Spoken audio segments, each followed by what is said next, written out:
brings us to the current disaster in the world.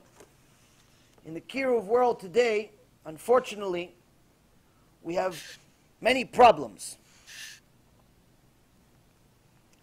Every day there's someone that decides that they need to rebuke the rebuker.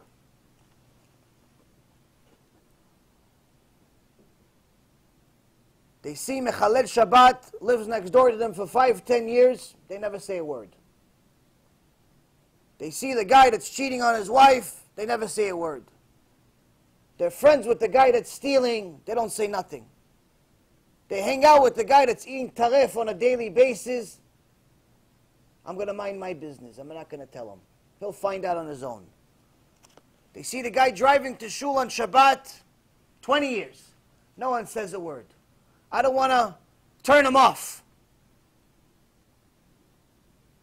Instead, they contact me. And they said, you know, you shouldn't rebuke people. It's not a good way to help people do tshuva.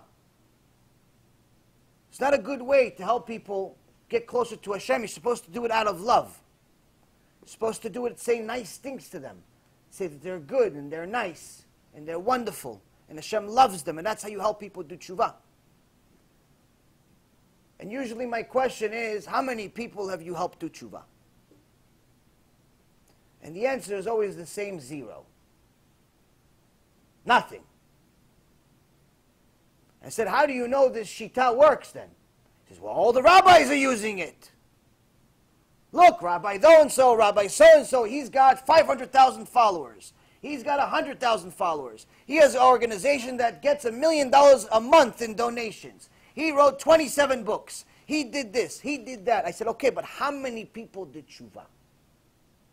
How many people did tshuva? He goes, well, if nobody did tshuva, how would he get all these donations?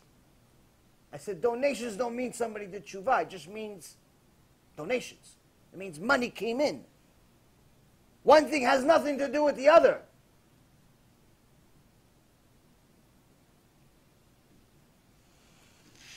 But the worst part of it all is that even though this is expected, the most difficult part to deal with is when you have these people come to you from a place you never thought they will. They used to call themselves your friends. So this happens regularly. And just last night, this person that used to come to my house, show up unannounced,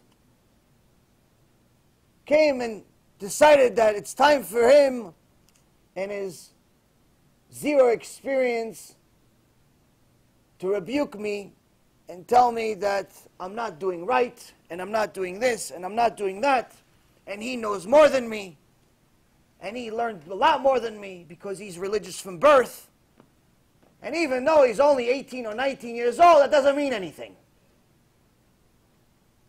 He knows more than me, he's more learned than me, and he did this, and he knows that, and he knows, and he's got all these books. He's got a whole library of books, and he knows all of these tzaddikim that he's met in his life. The problem is that tzaddikim don't know him. He knows them. He saw them from far, or maybe they gave him a bracha, but they don't know him. He has the books, but he never read them. I know people like this my whole life. When I was in the business world, these people would come to my office.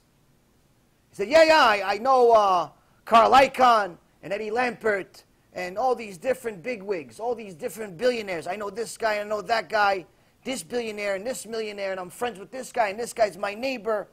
I said, oh, wow, okay, good. So you want to go into the business? No problem, I'll give you a job. Why aren't you working at a big firm with all these contacts? Oh, no, I want to work at a small firm. There's always a nice excuse. I want to work at a small firm. I said, okay, you got it. Their loss is my benefit. Fall for it every time. You got this contact and that contact, no problem. Go. Ready? Go. My little daughter, she likes saying, ready? Go. I said, okay, ready? Go. So they start working. A week passes by, 2 weeks pass by, a month pass by, 3 months pass by, and I see that they're the least productive people every time. But they're very good at telling me about who they know. They know this one, they read that book, they met that one, and this one's their neighbor, and this one is this, and this one is that. So during the crisis of 2008, market crisis, for anyone that had a little bit of experience, knew that it was the biggest opportunity in the last century to invest. Invest when the market's down, not when the market's up. You buy when everyone's selling. It was an opportunity to buy if you had cash. We had an opportunity to buy a company that was worth at least $1.5 billion for 85 million.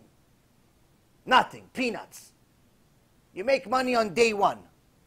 Now, I didn't have 85 million liquid. Need to raise the money. So where do I go? Hey, the couple of guys that know this one and that one and this one and that one, right? I said, hey, this is chump change to the people you know. These guys do $85 million deals each on a daily basis. Pick up the phone, call them, set up a meeting, I'll show up. Ready? Go. You got the context, you know Eddie, and you know Steve, and you know this one, you know that one. Ready? Go. You've been here for 6 months warming up my chair, collecting a salary. Fine, no problem. Now it's the time to use these contacts. You said you know this one and that one and this one and that one. Ready? Go. All of a sudden, it's a busy signal. All of a sudden, I don't know him that well. Like I'm not really sure if he's gonna talk to me about. Like I don't know. Like all of a sudden, it's not like that. You know, it's not like that. It's always an excuse. That what do you mean? You put on your resume. You know this one and that one. You know him. What happened? Now it's go time. Go. Nothing. Zero. Same thing goes for all these heroes. I know this tzaddik, and I read this book, and I have a collection of books. Yeah. You know all these people? They know you. They know you. They're going to vouch for you. They tell you that what you're doing is right. Because if what you're doing is right, you have to rip half the Torah. Because if rebuke is hate, that means that everything that Moshe Rabbeinu said is hate. And then you have to rip the other half of the Torah. Because everything that Hashem said was rebuke also. Rebuke does not mean hate. Rebuke comes out of love. You rebuke someone to correct them because it hurts you to see them failing. It hurts you to see them going the wrong direction. You see your son keep putting the puzzle the wrong way. You're not going to let him just continue wasting his life with the wrong way. Tell him, listen, that one piece, it's going to ruin the whole puzzle. Just take that one out.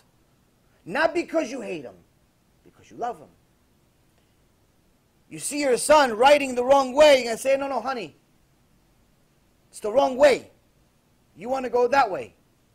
You see your neighbor doing something wrong, building something wrong. You say, hey, neighbor, that one thing over there, it's going to be in your way after you finish. You just don't see it now, but I have experience. By the time you finish, it's going to ruin the whole thing and have to destroy the whole thing. Oh, why'd you say it? Because I love you. Not because I hate you. But David HaMelech warned us about it.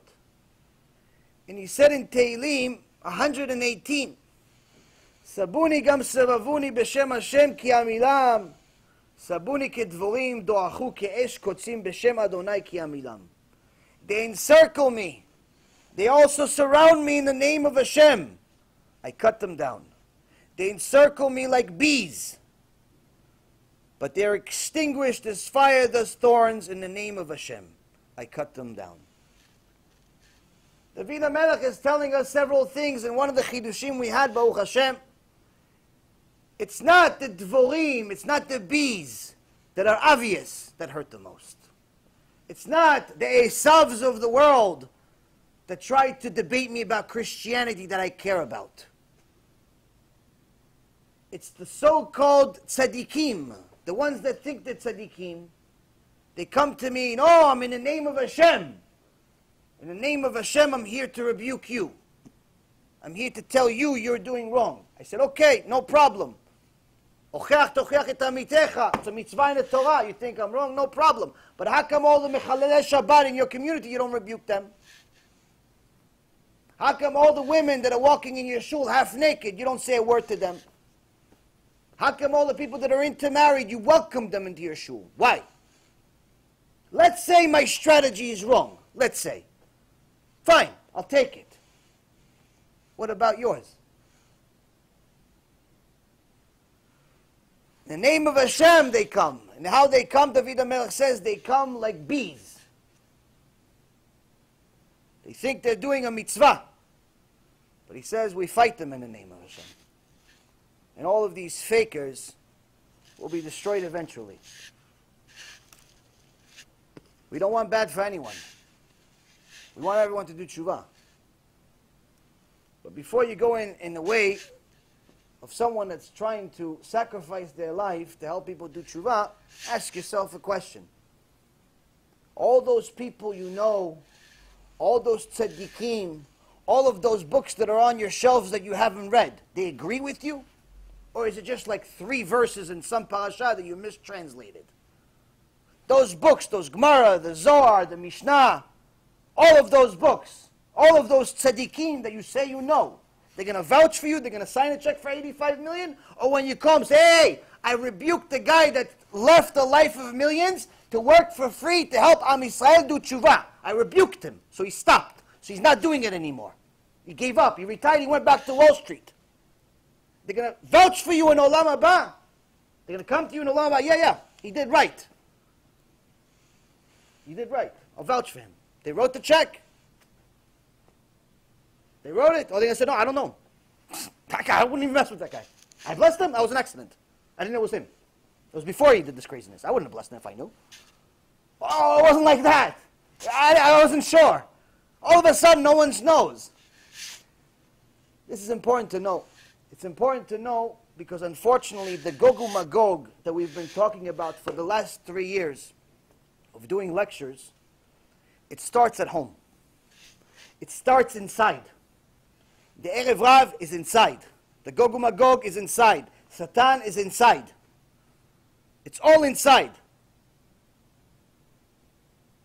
What are we doing today to help Am Yisrael do tshuva?